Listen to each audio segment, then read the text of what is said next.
Hola a todos, mi nombre es Corina Rodríguez Enríquez y formo parte del Comité Ejecutivo de DON, Mujeres por un Desarrollo Alternativo para una Nueva Era. DON es una organización pionera en análisis del desarrollo desde una perspectiva feminista y en nuestro trabajo venimos desafiando cada vez más la narrativa y también la práctica dominante que ubican y promueven al sector privado como el actor relevante para el desarrollo, el actor clave, lo que lleva a una mercantilización del desarrollo. Por eso, para desenmascarar esta captura corporativa del desarrollo, hemos llevado adelante un conjunto de estudios de casos que se centran en analizar experiencias de asociaciones público-privadas, APPs, como las vamos a ir llamando. Lo que queríamos era generar evidencia clara sobre cómo se construye el discurso que promueve las ventajas de estas APP a nivel de los países y cómo se enmarcan en marcos legales que las hacen posible. Y también queríamos fortalecer la evidencia sobre las implicancias que tiene el uso de estas modalidades de APPs en la provisión de bienes y servicios sociales, sobre su impacto en las brechas de desigualdad, sobre si existen resistencias a este modelo de desarrollo. Y hoy vamos a conocer la experiencia de Perú. Y estamos muy contentas de tener con nosotras a la autora del estudio de caso que hicimos sobre Perú, Betsabe Andía Pérez. Betsabe es una activista feminista con más de 20 años de experiencia promoviendo los derechos de las mujeres en organizaciones de la sociedad civil y en el sector público. Es economista con un título de maestría en género, población y desarrollo de la Universidad Nacional Mayor de San Marcos, y también en Administración de Negocios de la Escuela de Administración de Negocios para Graduados. Betsabe es peruana y Perú está viviendo en este momento una situación política particular. Por eso, antes de comenzar, queremos expresar nuestra solidaridad con la lucha y la resistencia que el pueblo peruano está ejerciendo en defensa de la democracia. Y hacemos pública nuestra condena a la represión que el gobierno ilegítimo está ejerciendo y llamamos a la solidaridad internacional. Dicho esto, nos metemos en la materia de esta conversación que tiene que ver con el caso específico de asociación público-privada que hemos estudiado en Perú y que ha trabajado particularmente Betsabe. Pero antes de empezar a hablar de esto, nos encantaría, Betsabe, conocer tu propia trayectoria como feminista. ¿Qué fue lo que trajo al feminismo? Bueno, en mi familia somos 5 hermanos y yo soy la única mujer, así que desde muy niña percibí las diferencias que había entre nosotros y bueno, me rebelaba de alguna manera contra esas diferencias. Y luego en la adolescencia leí El segundo sexo. Se abrió todo un panorama, entendí que yo no era la rara, sino era un problema personal, sino que era un problema social. Y a partir de ahí me volví feminista y traté de incorporar esa mirada en todos los aspectos de mi vida, en mi hogar, en la militancia política y luego como economista. Muchas gracias, Betsabe, por compartirnos tu trayectoria, tu historia. Más metiéndonos en tema, Perú tiene una larga historia de involucramiento del sector privado en las estrategias de desarrollo y de hecho tiene un compromiso consagrado en la Constitución de 1993 respecto de las asociaciones público-privadas. Y esta estrategia y este marco se han integrado en todos los aspectos de la acción estatal, incluida la prestación de servicios de salud. El caso específico que estudió Betsabe tiene que ver con este sector de la provisión social, el sector de la salud. Y el resultado de esta estrategia en Perú ha sido un sistema diferenciado, segmentado, entre los que pueden pagar los servicios privados, la clase asalariada y la mayoría de personas que permanecen en el sector informal. El acceso y la calidad de los servicios varían mucho entre estos grupos y en particular las personas en situación de pobreza se enfrentan a un deterioro de los servicios a los que pueden acceder. Sin embargo, también la resistencia y la oposición a este sistema son cada vez mayores y pensábamos en algún momento que la elección de Pedro Castillo en julio de 2021 era parte del crecimiento de esta mirada más crítica a esta estrategia de desarrollo. Queríamos preguntarte entonces para arrancar si es realmente así como se percibe esta narrativa dominante a nivel nacional y si algo de esta narrativa ha cambiado durante la muy breve gestión de Castillo o se está poniendo en cuestión desde los movimientos de resistencia al actual gobierno no legítimo en Perú. Bueno, si bien Pedro Castillo tenía un discurso de izquierda, en la práctica el sistema montado para favorecer a la inversión privada no cambió, ¿no?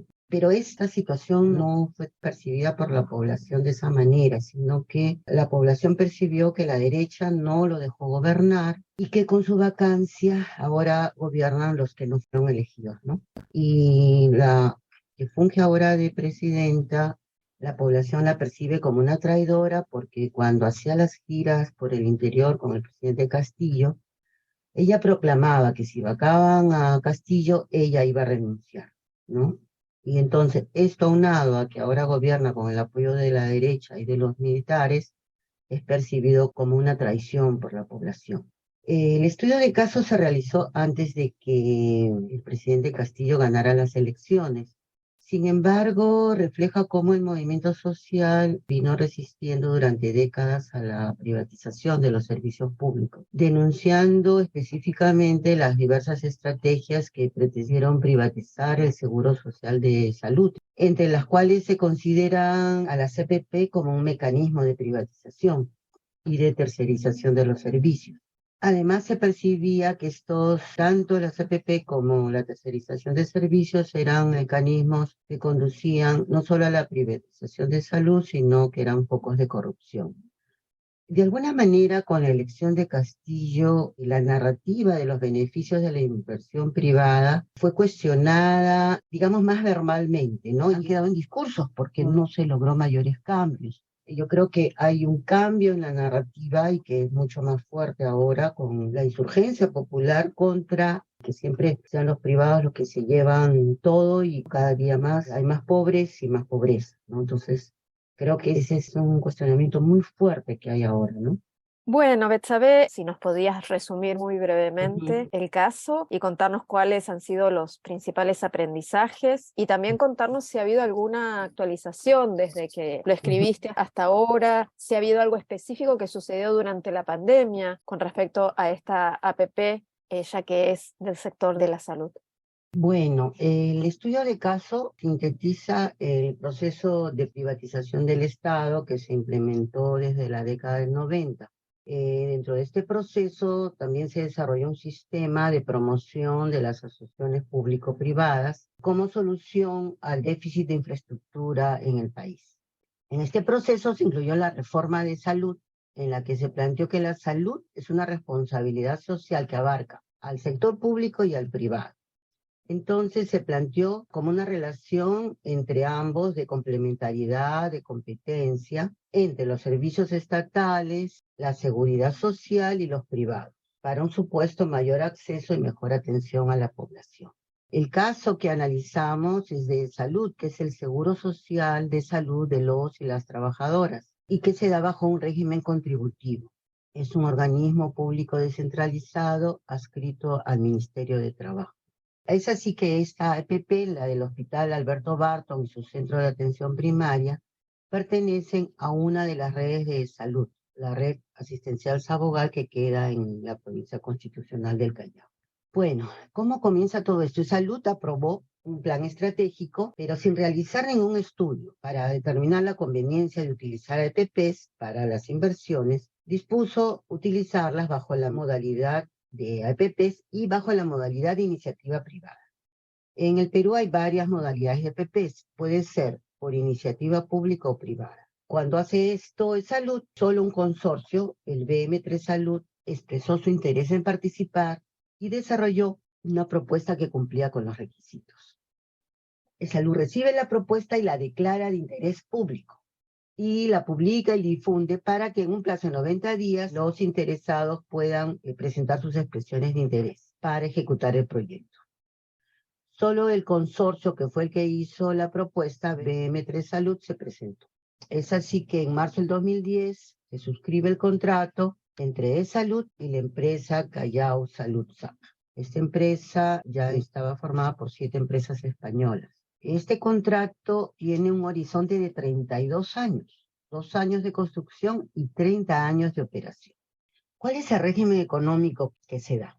E-Salud asigna a la sociedad operadora la atención de 250.000 asegurados y le asigna un monto per cápita por cada asegurado. Este monto es independientemente de la utilización de los servicios. Ahora bien, el costo de operación a la firma del contrato fue de 65 millones de dólares. Y esto fue mucho mayor a lo que se presentó en el estudio. Se hizo un análisis y se vio que el sector público operaba a 65 millones de dólares anuales. En la oferta, la EPP dijo que iba a operar a 45 millones. Entonces, bueno, era un ahorro, ¿no? 15 millones por año. Pero al final, cuando se firma el contrato, resulta que es mucho mayor, fue 65.8 millones. No solo esto, ¿no? Sino que luego vienen adendas. La primera la solicitó en febrero del 2011. En esta adenda, la sociedad operadora pide varias modificaciones y inexplicablemente Salud las acepta, perjudicando al mismo Salud y al Estado peruano. Primera cosa, se elimina el párrafo en el que en el contrato se decía, si habían algunas mejoras, ¿no? Todas iban a quedar a beneficio de Salud sin ningún reembolso. Se quita este párrafo. Es decir, que si hay mejoras, el Salud va a tener que pagar. Por otro lado, una cosa muy resaltante es que originalmente el programa arquitectónico era para un área de 24.000 metros cuadrados y se disminuye a 21.000, pero los costos no bajaron, o sea, disminuye el área en 10% y siguen ellos cobrando lo mismo por la construcción. Entonces, estos son, digamos, los principales puntos de la adenda 1 que perjudican a Salud. La segunda adenda se firma el 2002. En este caso fue porque Salud les mandó que se iba a terminar el contrato porque la sociedad operadora no había presentado la carta de financiamiento. Y se hace una conciliación y se acuerda que se va a remitir los documentos al banco y que luego de eso la sociedad operadora iba a tener 40 días para acreditar el cierre financiero. No presentaron, digamos, la garantía. El otro punto de esta adenda también es bastante preocupante porque la sociedad operadora le dice Salud, mire, nosotros les vamos a dar algunos beneficios, vamos a hacer hemodiálisis, vamos a hacer diagnósticos, ¿no? Y a cambio, Salud tiene que actualizar el equipamiento obsoleto. O sea, son 30 años. Entonces, cada vez que un equipamiento está obsoleto, Salud va a tener que invertir. Otro cambio en esta adenda, que la inversión iba a ser de $39.000 y se actualizó en esta segunda adenda y ascendió a 48.000, ¿no? Lo que significó un incremento de 21% sobre la propuesta inicial. Que eso hubiera sido, de acuerdo a las normas, más del 10% hubiera podido ser objeto para anular el contrato, pero bueno, no hubo nada de esto y se siguió adelante. El otro aspecto de esta EPP es la supervisión. Salud tiene que gastar, tiene que contratar a un supervisor del diseño, de la infraestructura, del equipamiento y de las operaciones. Entonces, es esta empresa que se contrata la encargada de la fiscalización legal, financiera y económica. El otro aspecto del contrato es que existen inconsistencias entre el contrato y la propuesta, porque se había solicitado un hospital de nivel 3, pero en el anexo donde se detallan los indicadores corresponde a un hospital de nivel 2. A ver, ahora, ¿cuáles son las principales conclusiones? Por un lado, la EPP Hospital Barton ha significado un incremento de la inversión, un mayor costo de operación que si se hubiera hecho una inversión pública directa. Además tenemos los costos por supervisión, de contratos, de operaciones, los ajustes que debe solventar Salud, todo lo cual cuestiona la eficacia de usar la modalidad de un EPP y además afecta directamente la cobertura y calidad de los servicios de los asegurados, ya que reduce la posibilidad de inversión en otros servicios de salud. Y esto hace que exista una permanente tensión entre los intereses de la sociedad operadora, que quiere mantener o incrementar su rentabilidad, y Salud, que debe velar por los intereses de los asegurados, pero como Salud tiene debilidad para hacerlo, esta tensión termina yendo en desmedro de los servicios de salud que reciben los asegurados, porque la debilidad de Salud hace que esto no se dé bien, ¿no? Otra lección es que la EPP ha generado sobrecostos y ha incrementado sus ganancias en desmedro del nivel de atención que debe dar a sus usuarios. Ahora, estos sobrecostos, además de lo que hemos planteado, no se dan por presumibles actos de corrupción. como dijimos, la invitación era para construir un hospital nivel 3 y un centro de atención primaria. El informe de auditoría de salud halló que el comité aprobó la propuesta sin observar que los planes de equipamiento no contemplaban los servicios a un hospital de categoría 3. Además, este comité de promoción también aprobó, a solicitud del consorcio, la modificación en la definición de costo de medicinas. Esto ocasionó que los pacientes con hemofilia y con tratamientos biológicos del Hospital Barton fueran referidos al Hospital Sabogal, lo que generó un gasto de como de $500,000 que fue trasladado al Hospital Sabogal. Entonces, este hospital no brinda todos los servicios, lo pasa al otro hospital. Entonces hace que ese hospital gaste más, que entonces sus usuarios no tengan toda la atención que deberían tener cuando cada elemento de la red debería cumplir todas sus funciones y eso mejoraría la atención de los usuarios y de las usuarias. Además, con esto, esta incongruencia entre el nivel 2 y el 3 hace que la EPP incremente sus ganancias, porque le asignaron un monto per cápita, ¿no? Por cada usuario. Pero si solo atiende patologías simples, gana más, porque pues, las patologías complejas son las que demandan más recursos. Entonces, esta categorización 2, en vez de 3, perjudica a los usuarios, tanto a los que están adscritos como a los que lo derivan a ese hospital, y los derivan, y como no tiene el nivel de atención que debería, entonces a estos usuarios los tienen que derivar a otros centros asistenciales, y esto pues es muy perjudicial, ¿no? Sobre todo cuando se trata de pacientes pues con dolencias complejas o con problemas graves, que mientras esperan que los trasladen y esta demora, puede demorar 1 mes, 2 meses, pues puede generar consecuencias fatales en algunos casos.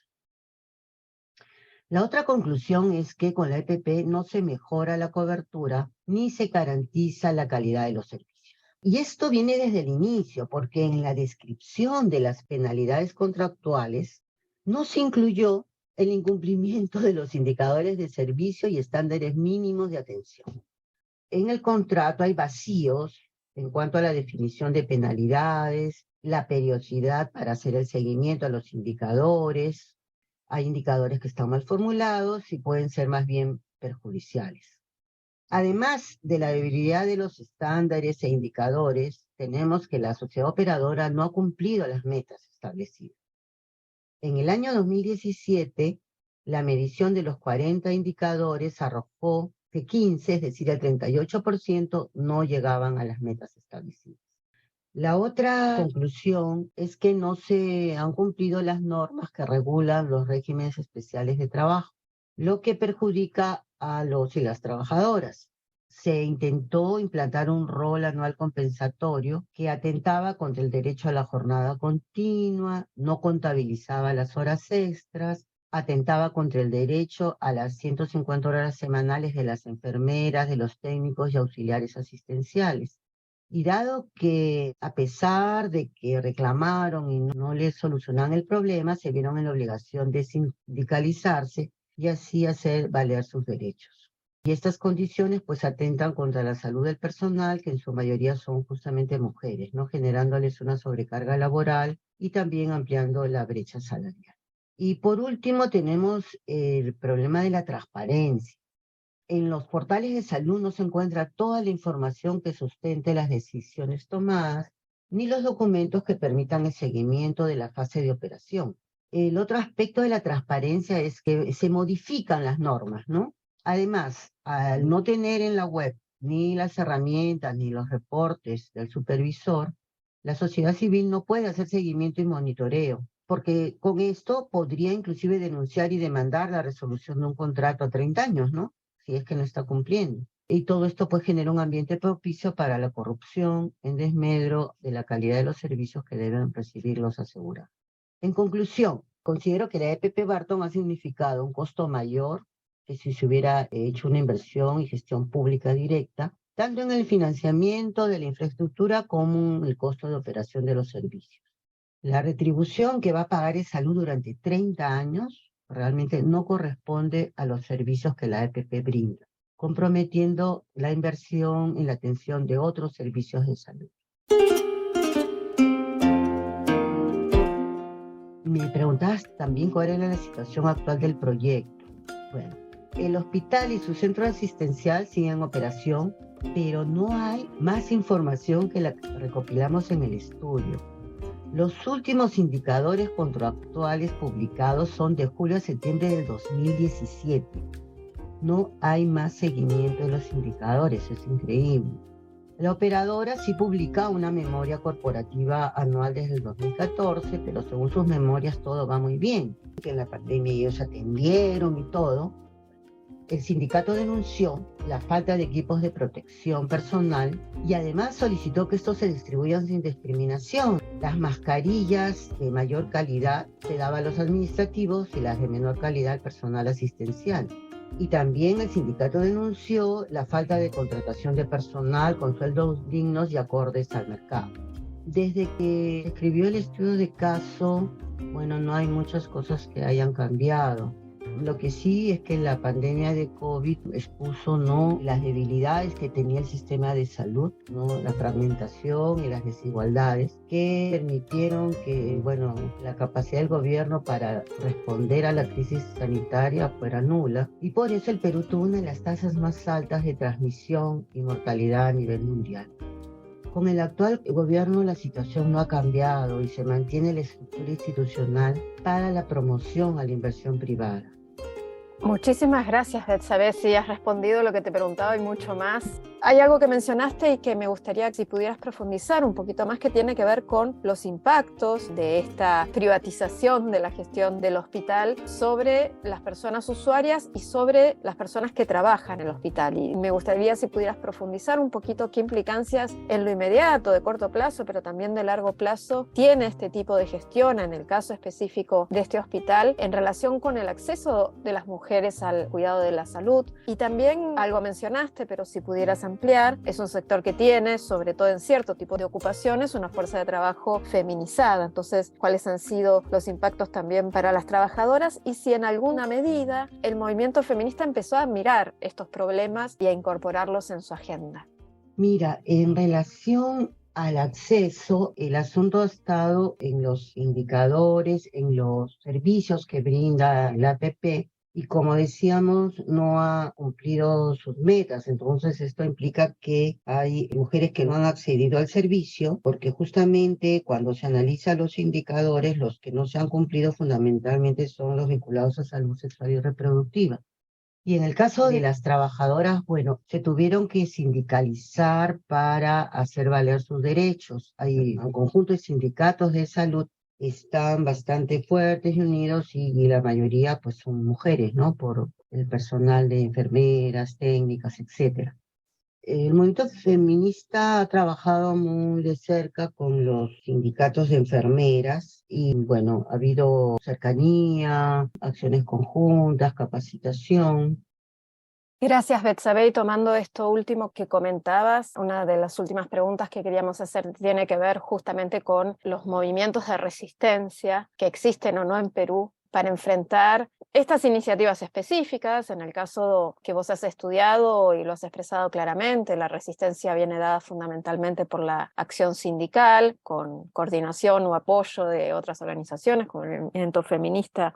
Pero más ampliamente te preguntaría qué acciones de resistencia, no ya en este caso, sino más ampliamente a este modelo de privatización a través de APPs y a la agenda neoliberal están sucediendo en Perú, que además sabemos, y lo comentábamos al inicio, está padeciendo una crisis institucional política muy profunda, con un gobierno ilegítimo actualmente en el poder. Entonces, ¿cómo se van articulando estas resistencias y qué papel te parece que le podría caber a la solidaridad internacional?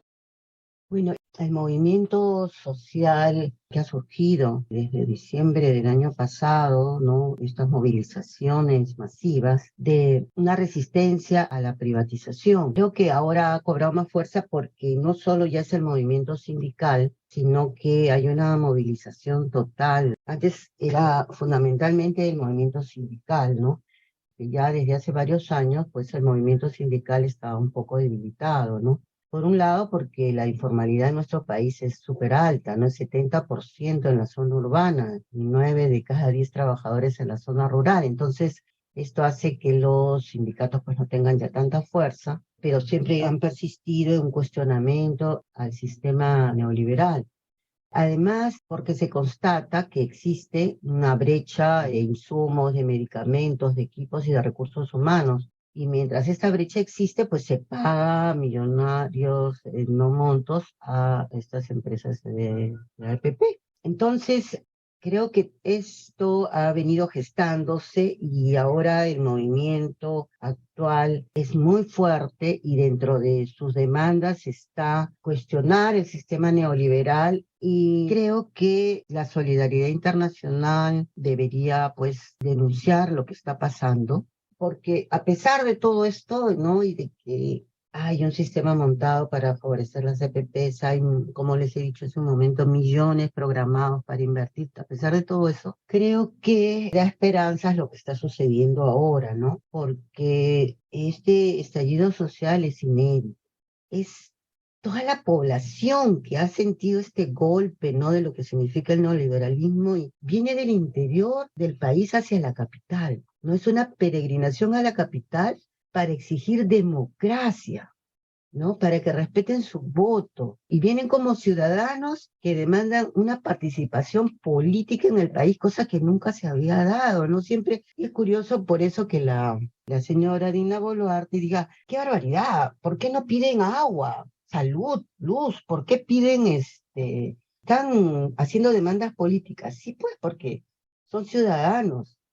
Y no es que nada más van a exigir agua, luz, no. Vienen con una demanda de nosotros también somos partes de este país, somos ciudadanos y demandamos nuestra participación política, ¿no? Y respeten nuestro voto. Entonces, realmente a mí me da mucha esperanza y también preocupación, ¿no? Por eso creo que es importante que se denuncien a nivel internacional las violaciones a los derechos humanos que se vienen cometiendo, ¿no?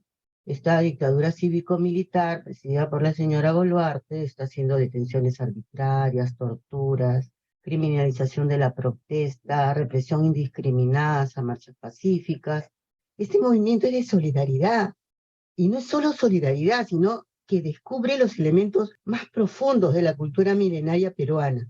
El AINI, la reciprocidad, la minca, el trabajo colectivo, ser tierra, la protección de la Pachamama, o sea, son personas que vienen y tú las ves, ¿no? Como han recogido fondos de su comunidad, marchan acá, vienen y se ve cómo la gente los ayuda, a sus paisanos. Realmente han cambiado la escena de la capital. Hay una canción que dice, esta democracia ya no es democracia. Dina asesina, el pueblo te repudia.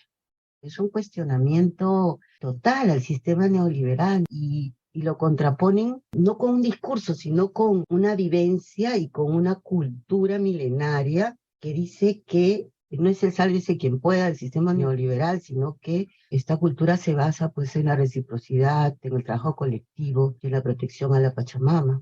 Entonces creo que eso es lo que está haciendo pues que haya esta represión brutal, ¿no? Muchas gracias, Betsabe. Nos gusta terminar estas conversaciones en una nota positiva, por eso es muy oportuno que ya nos has contado qué es lo que te da esperanza, ¿no? Y nos da esperanza a todas las personas que vivimos en Latinoamérica y que vemos lo que está pasando en Perú, esto mismo que vos decís, una resistencia articulada, una resistencia que incluye las voces y los cuerpos de las personas indígenas, de la población afroperuana, la llegada de estas voces y estos cuerpos a la ciudad y reclamando un cambio sistémico, ¿no? Como vos lo planteás, me parece que es súper importante y esperanzador que Perú esté sosteniendo esta resistencia, este reclamo por democracia, porque las voces de la población mayoritaria se escuche y se respete, y por supuesto toda nuestra solidaridad. Buenísimo, Betsabe, muchísimas gracias. Esta serie de podcast fue producida por DON, Mujeres por un Desarrollo Alternativo para una Nueva Era. El episodio de hoy fue editado por Alice Furtado y el sonido estuvo a cargo de Ernesto Sena. Muchas gracias por acompañarnos y si quieren saber más sobre el trabajo de DON respecto de las asociaciones público-privadas, pueden visitar nuestra página web en www.donnet.org. Yo soy Corina Rodríguez Enríquez, nos vemos en el próximo episodio.